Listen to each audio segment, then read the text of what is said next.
সকাল বিজয়া দশমী দর্শকবৃন্দকে প্রণাম নেবেন। দেখুন সকালবেলার দৃশ্যটা দেখুন দর্শকবৃন্দরা, কত সুন্দর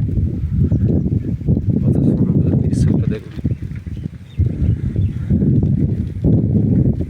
এই যে সামনে পুকুরটা আছে, বিশাল বড় পুকুর, বিশাল বড় বড় মাছ হয়।